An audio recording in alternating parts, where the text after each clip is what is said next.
Laid today. The Toni Harris story is too good to be true. No, seriously. It's too good to be true. It's the epitome of fake news. If you listen to the mainstream media, Toni Harris made history yesterday. She's the first woman skills position player to sign a national letter of intent to play college football. The Detroit native turned down 5 other schools and signed with Central Methodist University to play defensive back. Her football scholarship is being celebrated absolutely everywhere.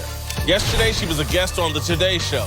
ESPN, the Associated Press, the Sporting News, and virtually every other mainstream media outlet trumpeted her history-making accomplishment. Most outlets included a mention of her goal to one day play in the NFL for the Seattle Seahawks. Dwayne Brown and Frank Clark, members of the Seahawks, tweeted congratulatory messages. So did the NFL's official Twitter page. The league is seemingly all in on the Toni Harris story. Even before she landed her historic scholarship, Harris was featured in a Super Bowl car commercial. They said she'd never get to the next level. Never inspire a new generation. Never get a football scholarship. Yeah, people have made a lot of assumptions about Toni. But I've never been a big fan of assumptions. There's a lot of money invested in the Toni Harris story. She's the Rosa Parks of football, except she isn't. She's the tool in the fake news propaganda machine that, in this case, wants to sell 2 myths. 1, there are no biological differences between man and woman. 2, we've removed enough masculinity from football that it's now safe for women to play. This is all irresponsible and needs to stop before Toni Harris or some other young woman gets seriously hurt and does real damage to the brand of football. No one in the media will point out this because Toni Harris was selected for this role because she's the perfect media prop. She checks all the boxes. She's black, she's attractive, she's a cancer survivor, she's a Christmas story. Only the Grinch would ruin a Christmas story. I'm not the Grinch. I just believe in truth. I think these kind of rigged stories do far more harm than good. I'm afraid the 5'6", 160-pound, 22-year-old Harris is going to get hurt while being used as a political football. We've seen heavily muscled men and boys paralyzed in this game. She's literally risking her life. I'm afraid other girls, parents, and coaches will never hear the truth of the Harris story and will recklessly chase football fame and a scholarship. Toni Harris's greatest accomplishment as a high school football player was winning homecoming queen in a token start. Don't blame me. That's what she told the Detroit Free Press, saying, quote, "That was the best part of high school football for me. I started that game and I was homecoming queen." She enrolled at the University of Toledo and planned to walk on the football team. An ovarian cancer diagnosis ended that dream. After she recovered, Harris somehow moved to Hollywood, the land of movie scripts and fictional narratives, and eventually wound up on the East Los Angeles Community College football team. She was on the team for 2 years this past season. She recorded 3 tackles. Based on her huddle highlight reel, she was occasionally on the kickoff coverage team. The highlights tell the real story. Toni Harris did not earn a football scholarship. She was given a national letter of intent to sign as a publicity stunt so that football can improve its relationship with hardcore feminists. It's not progress, it's dangerous charity and propaganda. All right, joining the desk now are Fox Sports analyst Mark Schlereth and Jim Jackson. Marcellus, I will start with you. Do you agree with me that this is dangerous and irresponsible to celebrate this story? I do agree with you. I agree with you. One, what I loved about a football locker room is that it wasn't PC. Once you got in that locker room, we're going to just call it and say it like it is. And I'm going to say it like it is. This won't be PC. Looks like a great person. I think it's going to be a good story. It won't last long because you got to perform beyond that. But that's a bad football player. And I'm going to say this. We used to joke with my friends. My friends clown me. I went to Columbia. Oh, man, I thought you were going to go to big school. You sorry. I watched this film. I watched these highlights. I watched every clip that was out there on social media, and I was rooting. I was like, oh, come on, give me something, Tony. But Antoinette, let me see it. I know this is going to be special. But when I see in the caption that, okay, this is my highlights, I know this isn't much, I'm already like, oh, I got too many homeboys who used to say this ain't much. I was like, yeah, because you ain't good. And then I watched it, and by the third highlight, we were in practice with T-shirts on. I've never in my life seen a highlight tape that had someone in practice with T-shirts on. So what you're saying, which was agenda-focused and based, and is why she has her 15 minutes of fame, Monet Davis style in a different way, where we blew that up to the point where I was watching Little League World Series, and I'm hearing people say she may compete against the collegiate, maybe even go pro. Who knows where she could go? The sky's the limit. And I was like, okay. And we know where that has landed in terms of story. I think this story, once the games start, she's going to go back to a role where, unfortunately, there won't be any substance to support the story, and it will just fizzle away. Yeah, I think it's a great story. I think it's cool. I think it's great. Good for her. I mean, the bottom line, what I know about this game is you got to compete. You got to play. Doesn't matter where you come from. And if you can play, they'll find you. You'll get an opportunity. Based upon the same stuff that you watch, I'm like, there's not a lot of substance there when it comes to going to play football. I heard her talk about my dream is to play in the NFL. Sorry, but I don't know how many NAIA players are playing in the NFL in the first place, and ultimately, based on what I saw from your highlight reel, you've got zero chance. You probably won't play at the university you're going to. So, I mean, that's the stark reality. One thing we all know about playing this game, the likelihood of you getting hurt is 100%. You will get hurt. Yeah. Now, what is the severity of that injury? That would be where I would echo your concern, because there will be, and there always is, a few guys on each team that are going to go, oh, really? On her own team. She's got commercials. Sure. Jealousy and envy. Yeah. She's got commercials. Let's her own test team. you. Yeah, and I think to me, the social part, the impact on what it has for her later on. Because I think to your point, Jason, is this. Commercializing this has benefits now, but the long-term effect, okay? We know what it is, okay? In today's world of kind of getting things right, equality, you're putting her in a situation where you're basically using her to promote something, okay? And I don't think sometimes when you're in that moment because she wants it so bad, you don't see it. Yeah. You just don't see it because you want it so bad that I want to prove that I belong and I belong here. Give me the opportunity, but you don't see the other side, the people that are actually benefiting from using you. And that's the part that bothers me. It's not to dissuade her dream and say you can't do this, but look at the other side. What's the other agenda to why they're pushing this? Listen, I'll say this for her and her family. She's getting to go to college. Yep. She got to move from Detroit to LA, and you go from Detroit and wind up in Huntington Beach.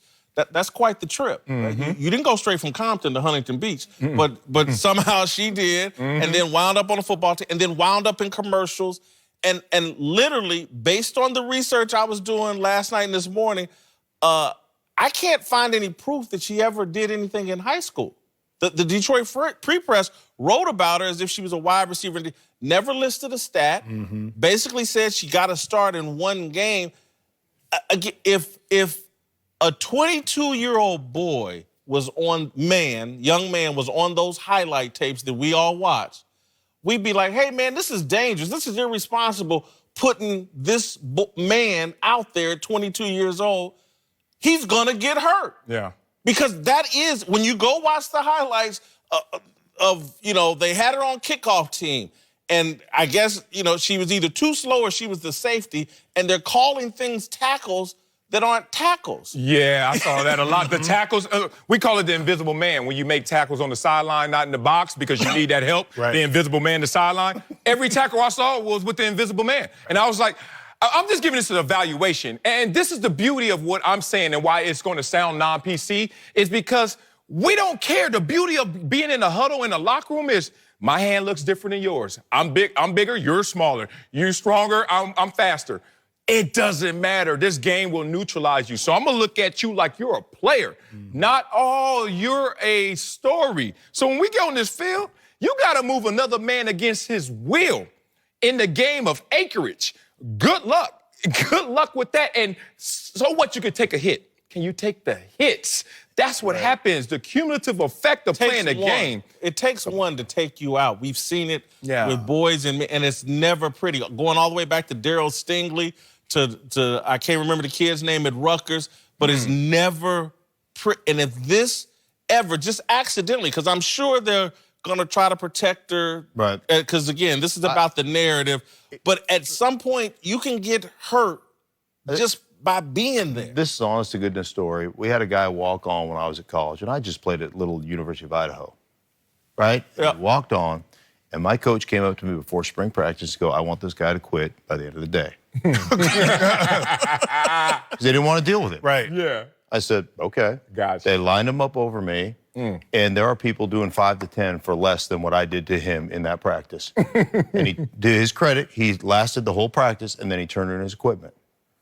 And that's, now that was in the 80s, and maybe it's a little bit different than it is now. But let me just tell you. That will never happen. This is a rigged up narrative. But what you don't think somebody will test there's a player. There's going to be a player on their own team that will test Who it. makes it? To me, it's like the evaluation process. Yes. The coaching staff. Yeah. Okay, when they get this news, what do they say? You know what I'm saying? How do they There's explain? a donation to the school. But in that's my opinion. well, if it is, if it's an administrative idea here to get this done, as a coaching staff, when you go on the evaluate, you got to have the talk with the players. You're putting them in a situation where now they really can't coach because you're forcing their hand to kind of administer to what the administration wants. So from evaluation, what do you do from a coaching staff? It undermines the coaching staff, Right. but it demoralizes the team. Think about this. When you are on a team of scholarships and there is a finite number that you can give out, and then you look around and one of those was given to someone you don't think that qualifies, we start to get antagonized. We start to go at that person. I would tend to think that the check cut was good enough that everybody got a little something. Not the players. No, Not your teammates. you never Not the know. teammates. There may be enough more scholarships to go around. Listen, this leads to, because again, and I don't want to beat up Toni Harris because you know what is great. She's going to college. She's going to get educated. She's from Detroit. She's survived ovarian cancer. Do we think there will ever be a time within our lifetime, the next 30, 40 years, where a woman will actually play college football at a position in a real way? I've had this conversation different ways with different star women athletes. I had a conversation with Lisa Leslie one time, just joking around. I was like, Lisa, if you played in the NBA, would you have given them buckets? She was like, Marcellus, do you understand what the NBA is about in terms of size, strength, speed? She's like, it would have been a whole lot of hell to pay to get those buckets. Right. And that's Lisa Leslie, like top 5 effort. No, I don't. There is a women's professional league. Let's show respect to that. There's an outlet for a woman who wants to play pro ball and play against other women who are professionals. But playing against the men, I just use my own story. I was a late bloomer. I was 14. My sister would whoop me up and down that apartment all day, every day. And then puberty hit. And then that voice dropped. And then my sister tried to whip me up one more time. And without even much effort, it was like, no more of that. Right. And it's just what it is. So I don't think there's a day coming. Is it, we talked about maybe can a female be a punter, be a field goal kicker? We have that already. I know, that's what I'm saying. Right. So it's been done from that perspective in regards to that position, but the physical nature of the game itself, bro. I'm a big guy, and I played football in high school and in streets and everything, and the physical nature of it, when a guy comes in who isn't mature enough to play body-wise, he can't play. Yeah. It's funny, basketball players say it all the time. Charles Barkley always says, I played football one play, and then got hit. Y'all, but I'm going to disagree with y'all. Go ahead. No, I physically, in the next 20 years, do I think there's going to be... I said 30 to 40 years. Okay, 30 to 40 years? Do I think there's going to be a woman that can play at a major college? No, just college football. But go ahead, college football. No. I'm going to disagree with you. I don't. This is why. I think in 30 years, that'll be my window. I have seen, I go to these Adidas, Steve Clarkson football camps. And I've seen some of Adidas' 7-on-7 big tournaments or whatever. And I've seen some young women that's 13, 14 years old playing wide receiver. And not playing it at a high level, but competing. I seen that. Competing. I seen that. And so I think there's some young people, and I'm just going. I think there's some young people from poor communities, women that in another generation or two, we're going to see one that can play college football at the wide receiver position. No, you're not. You know why? I know Steve. I've been to those camps, everything. And then one day, you're going to say, I'm ready to go play some real football. And coach going to say, full pads. Game change. Listen, Game changes. I get what you're saying. It's different. But the bar won't be that high. I'm just saying, I've seen kids at this 7-on-7 that's far more legitimate than what we've seen with this Toni Harris deal. Yeah, I agree with that too. And so I just think in another 30 years, can somebody get out there and play a little wide receiver and make a catch or two? Look, man. I just keep seeing the guys are growing the same rate the girls are. Yeah, you've been in this booth too long. Go sideline passes and look at the game. Man, the boys are hitting out there. All right, coming up, is Kyler Murray's dad the next LeVar Ball, or just the latest victim of a media trend we put on our thinking caps? Next!